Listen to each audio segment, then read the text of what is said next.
안녕하세요. 여드름 닥터 최희중입니다. 모공은 피부 치료 영역 중에서 치료가 가장 어려운 분야 중 하나라고 할 수 있는데요. 이미 모공이 넓어졌다면 넓어진 모공을 자가 관리를 통해서 호전시키는 것은 굉장히 어렵다고 볼 수 있습니다. 그러다 보니 넓어진 모공에 대해서는 치료가 필요한 경우가 대부분인데요. 그래서 이번 영상은 모공 줄이는 법에 대해서 치료법을 설명드리고자 합니다. 모공의 치료법 설명은 모공 치료가 개발된 순서로 설명을 드리도록 하겠습니다. 개발된 순서로 설명을 드리다 보니 앞부분에 설명드리는 치료법들은 개발된 지 오래된 예전 치료법들이 되겠습니다. 뒷순서로 소개되는 치료법들이 비교적 최근의 치료법이라고 볼 수 있겠습니다. 순서를 참고해서 시청해 주세요.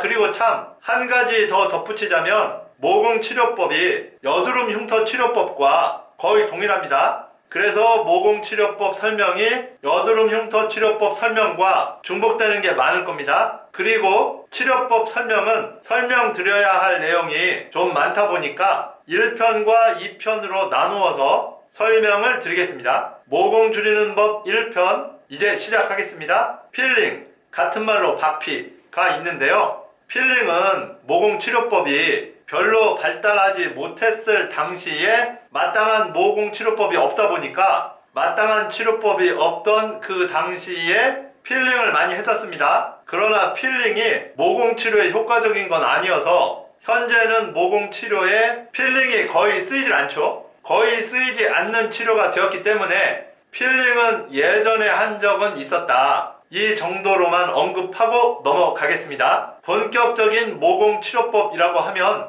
미세침 치료가 그 시초가 되는데요. 미세침 치료는 크게 두 가지인 MTS와 더마 스탬프로 나뉩니다. 이게 MTS이고요. 이게 더마 스탬프인데요. 이 더마 스탬프는 예전에 모공 치료에 많이 썼었기 때문에 모공 스탬프라고도 부르는데요. 보시면 MTS에 미세한 침들이 있죠. 더마 스탬프도 보시면 미세한 침들이 있습니다. 생긴 모양이 다르고 이름도 달라서 다른 치료 같지만 실제로 알고 보면 똑같은 치료입니다. MTS는 이렇게 굴리면서 미세침으로 피부를 찌르는 거고요. 더마 스탬프는 굴리는 게 아니라 이렇게 찍음으로써 미세침으로 피부를 찌르는 치료입니다. 피부를 찌르는 방식이 다를 뿐이지 미세침으로 피부를 찌른다는 원리는 같기 때문에 똑같은 치료라고 할 수 있습니다. 개발된 순서로는 MTS가 더 빠르고요. MTS 이후에 더마 스탬프가 개발되기는 했습니다만 아무튼 둘 다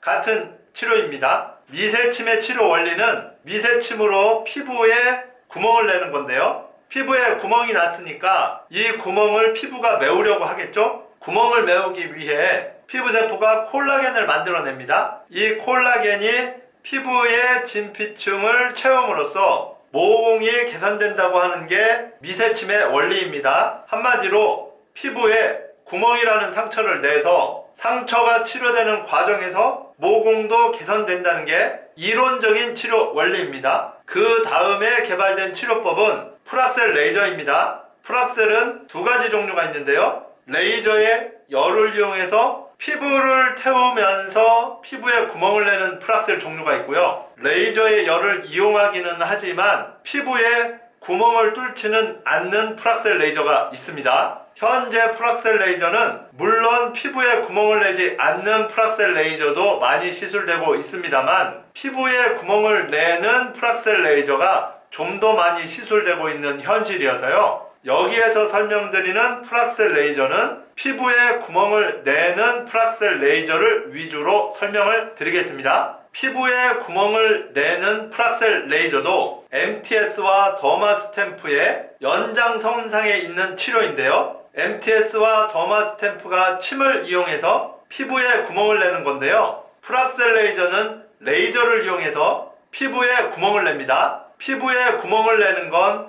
MTS나 더마 스탬프나 풀악셀 레이저나 마찬가지이기 때문에 제가 풀악셀 레이저도 MTS나 더마 스탬프의 연장선상에 있는 치료라고 말씀드린 건데요.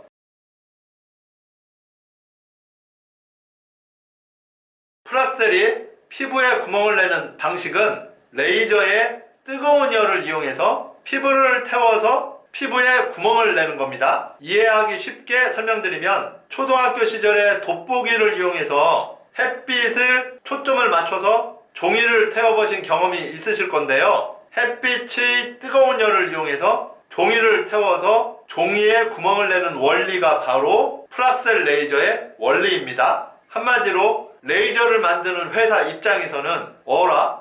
침으로 피부에 구멍을 내는 도구가 있네? 우리는 레이저 회사니까 그럼 레이저로 피부에 구멍을 내자, 이렇게 해서 개발된 게 프락셀 레이저입니다. 레이저 회사가 MTS 더마 스탬프를 보고 MTS 더마 스탬프를 따라 만든 게 바로 프락셀인 셈이죠.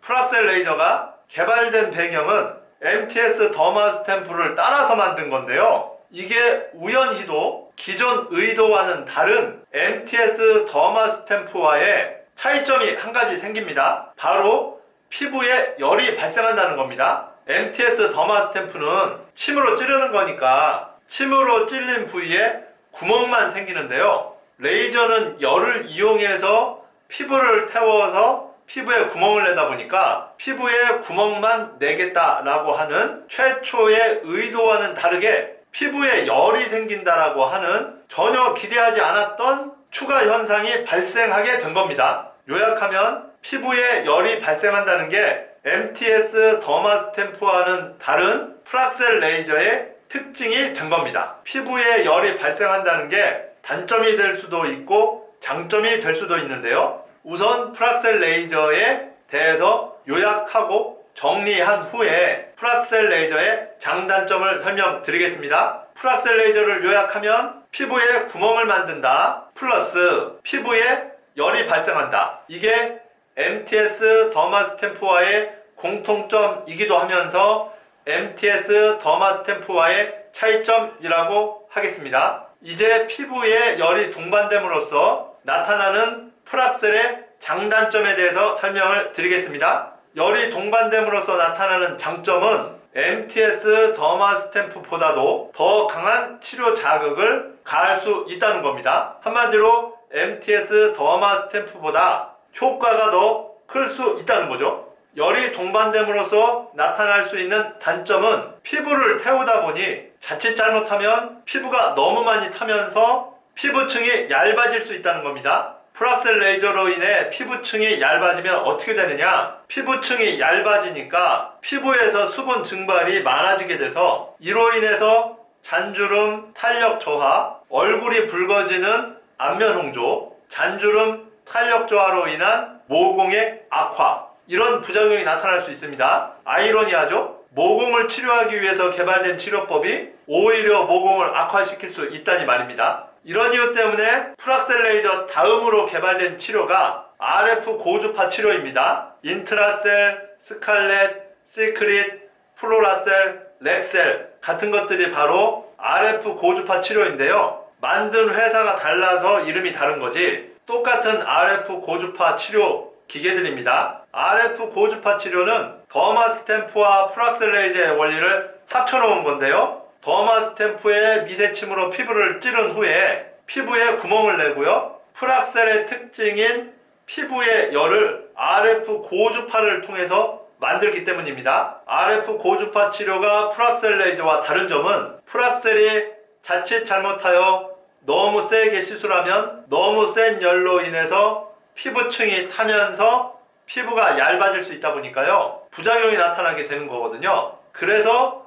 프락셀보다는 약한 열을 만들기 위해서 RF 고주파를 이용한 겁니다. 이런 이유 때문에 인트라셀 같은 RF 고주파 치료를 받을 때 느낌이 처음에 무언가 찰칵하고 스테플러 같은 걸로 피부가 찍히는 느낌이 들고요. 곧바로 피부에 열이 나기 시작을 합니다. 기계 속에 숨겨져 있던 미세침이 스위치를 누르는 순간 찰칵하고 튀어나오면서 피부 속에 박히기 때문에 스테플러 같은 느낌이 나는 거고요. 피부 속에 박힌 미세침을 통해서 전류를 흘러보내면서 RF 고주파가 만들어져서 이로 인해서 피부에 열이 발생하게 되는 방식입니다. RF 고주파의 개발 의도는 MTS 더마 스탬프보다는 좀 더 강한 치료 자극을 주고 대신에 풀악셀보다는 열 자극은 덜한, 그럼으로써 풀악셀의 부작용을 줄이고자, 즉 풀악셀의 부작용은 줄이고 MTS 더마 스탬프보다는 치료 효과를 좀 더 높이기 위해서 개발된 겁니다. 그럼 RF 고주파는 풀악셀에서 나타나는 부작용이 전혀 안 나타나느냐? 그건 아닙니다. 물론 풀악셀보다는 부작용이 나타날 확률이 줄어들기는 했습니다만 RF 고주파 치료도 열을 가하는 거다 보니까 풀악셀만큼까지는 아니어도 잔주름, 탄력 저하, 안면 홍조, 잔주름 탄력 저하로 인한 모공의 악화 현상이 나타나기도 합니다. 모공 줄이는 법 1편은 여기서 줄이고요. 모공 줄이는 법 2편에서는 MTS 더마 스탬프 풀악셀 레이저 RF 고주파의 모공 치료에 있어서 한계점이 무엇인지, 이런 한계점들 때문에 새로 개발된 치료법은 무엇이 있는지, 새로 개발된 치료법의 한계점은 무엇인지 등을 설명드리도록 하겠습니다. 이번 영상에서 설명드린 모공 치료법에 대해서 궁금한 점이 있으시면 질문을 남겨주세요. 지금까지 여드름 닥터 최희중이었습니다. 감사합니다.